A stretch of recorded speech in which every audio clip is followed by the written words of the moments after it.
নমস্কার। ঠাকুর শ্রী শ্রী রামকৃষ্ণ পরমহংসদেব এবং মা শারদার চরণে আমার সশ্রদ্ধ প্রণাম জানিয়ে আজকের ভিডিওটা শুরু করছি। সংসার এক বিচিত্র জায়গা। এই সংসারের একটা অলিখিত নিয়ম আছে। সে নিয়মটা কি বলুন তো? এই সংসারের একটা নিয়ম হলো, যারা আপনাকে হারাতে পারবে না তারাই ক্রমাগত চেষ্টা করে আপনাকে ভেঙে ফেলার, আপনার নিন্দা সমালোচনা কুৎসা করে আপনাকে বিভ্রান্ত করার চেষ্টা করে। এই রকম অবস্থায় আপনাকে সাবধানে পা ফেলতে হবে। আপনি কিন্তু মন খারাপ করে কখনোই কাঁদবেন না। আপনি কি করবেন? আপনি নিজেকে এমনভাবে পাল্টে ফেলুন যে নিন্দুকেরা আপনাকে দেখে চমকে যায়। অতীতের যে ঘটনা আপনাকে কাঁদিয়েছে সেই ঘটনাকে ভুলে যান। যে মানুষের জন্য আপনার চোখে সারা রাত ঘুম আসেনি, সে আপনার মূল্য বোঝেনি, তাকে মনে রাখা তো নিষ্প্রয়োজন। জীবনে একা বাঁচতে শিখুন, একা চলতে শিখুন। সারাটা জীবন আপনার পাশে থাকার প্রতিশ্রুতি পালন করতে কেউ পারবে না। দিনের শেষে নিজেকে একা ভেবে কখনো কষ্ট পাবেন না। আপনি হাসুন, মনে রাখবেন হাসির শক্তি অসীম। আপনার হাসির মধ্যে এমন পজিটিভিটি রয়েছে যে আপনার সমস্ত খারাপ লাগাকে মুহূর্তে ভালো লাগায় পরিণত করে দিতে পারে। তাই নিজেকে সবসময় আনন্দে রাখুন।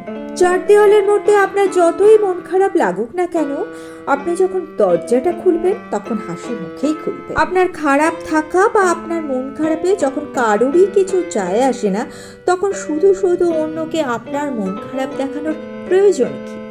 আপনি জানবেন আপনার চারপাশের মানুষেরা, আত্মীয় স্বজন বন্ধু, তারা কিন্তু সব সময় মনের মধ্যে একটা হিসেব করছে। আপনার সুসময়ে তাদের আপনার প্রতি যেরকম ব্যবহার, আপনার অসময়ে সেই ব্যবহারের আমূল পরিবর্তন হয়ে যাবে। তখন দেখবেন বেশিরভাগ ক্ষেত্রে তারা আপনাকে চিনতেই পারছে না। তাই আপনি নিজেকে সম্পূর্ণ বদলে ফেলুন। আর যখন আপনি নিজেকে বদলাতে শুরু করবেন, তখন দেখবেন আপনি আপনার জীবনের একটি প্রশ্নের উত্তর খোঁজার চেষ্টা করছেন।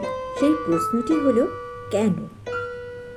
ঠাকুর শ্রী শ্রী রামকৃষ্ণ পরমহংসদেবের জীবনের দিকে যদি আমরা দৃষ্টি দিই, তাহলে খুব স্পষ্টভাবে অনুভূত হয় যে ঠাকুরের জীবনে এই কেনটি খুবই স্পষ্ট ছিল। ঠাকুর বলছেন, ঈশ্বর বই তো আর কিছুই জানি না।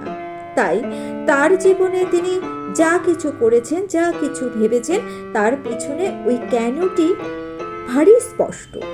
তার জীবনের প্রত্যেকটা জিনিস, প্রত্যেকটা উদ্দেশ্য, প্রত্যেকটা কাজ ঈশ্বর ভাবনায় রঞ্জিত হয়ে রয়েছে। আপনাকেও আপনার জীবনের এই কেনটির উত্তর খুঁজে বার করতে হবে। আর তবেই তো আপনার জীবনটি একটি সুতোয় বাঁধা পড়ে যাবে। যেসব মানুষের জীবনে এই কেন উত্তরটি বড় স্পষ্ট থাকে, তাদের জীবনটি একটি সুতোয় বাঁধা থাকে। তাদের উদ্দেশ্য থাকে দিনের আলোর মতো স্পষ্ট। আর এই সব মানুষদেরই সমাজ বেশি পছন্দ করে, ভালোবাসে, এবং তাদের থেকে প্রত্যাশা মানুষের অনেক বেশি থাকে। তাদের নিন্দা করার সাহস কারোর হয় না। তাই তো ঠাকুর বলতেন, মন আর মুখ এক করতে লাগে, এখানে ঢং কিছুই নেই। এই কারণে সমাজের সর্বস্তরের মানুষ ঠাকুরের কাছে এসে ভিড় করত।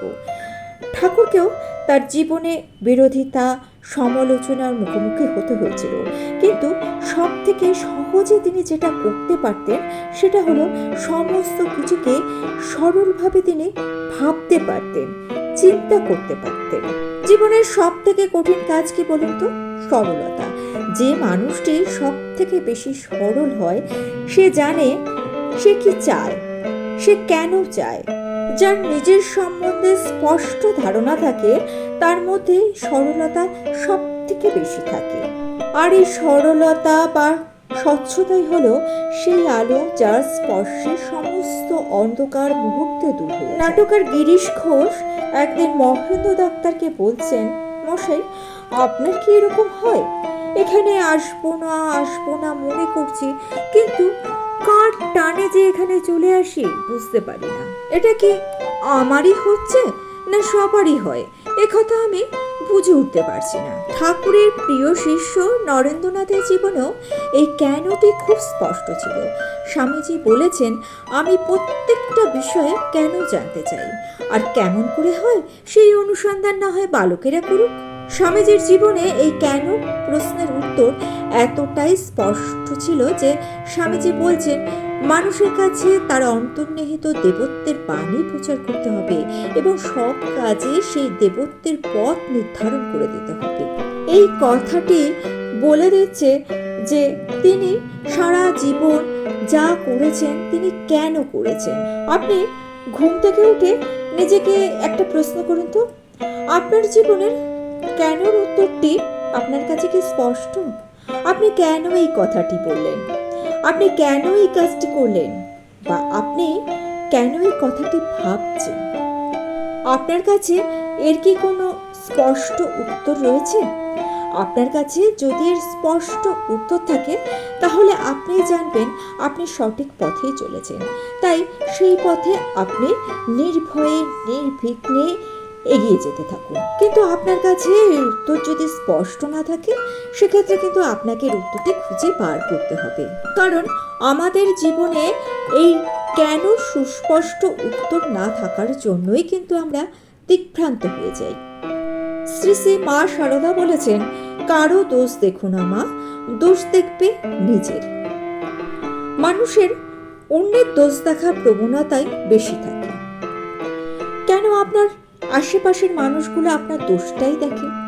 আপনার গুণগুলো কেন তাদের চোখ এড়িয়ে যায়? শ্রীমা বলেছেন নিজের দোষ দেখতে, অর্থাৎ আত্মবিশ্লেষণ করতে। জীবনে এগিয়ে যাওয়ার জন্য, জীবনের সফলতার জন্য বা জীবনের প্রতিকূল অবস্থার মোকাবিলা করার জন্য এই আত্মবিশ্লেষণ বা নিজেকে চেনার, নিজেকে জানার বড়ই প্রয়োজন। আপনি যদি আপনাকে নাই চেনেন তাহলে আপনি আপনার জীবনের কঠিন পরিস্থিতিতে লড়বেন কিভাবে? কোন অস্ত্র দিয়ে আপনি আপনার প্রতিকূলতার মোকাবিলা করবেন সে সম্বন্ধে একটা স্পষ্ট ধারণা আপনাকে তৈরি করে নিতেই হবে। স্বামীজি তার এক শিষ্যাকে একটি চিঠিতে লিখছেন, যে কোনো প্রতিকূল অবস্থাতে নিজের মনকে প্রশ্ন করা উচিত যে আমি এই রকম দেখছি কেন, আমি কেন এর প্রতিকার করতে পারছি না।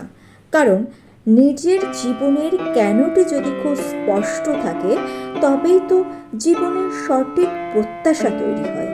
আর এই প্রত্যাশা হলো সাফল্য লাভের প্রত্যাশা। কেনটি যদি খুব স্পষ্ট থাকে তবে উপযুক্ত সংকল্প তৈরি হয়। এই সংকল্পের শক্তি অসীম। যে কোনো শুভ সংকল্পের মধ্যে দিয়ে শুভ কাজের সূচনা হয়। আর এই কেনর জিজ্ঞাসা যদি সঠিকভাবে প্রয়োগ করা হয় তাহলে মানুষ ধীরে ধীরে তার উপযুক্ত পথের সন্ধান পায়।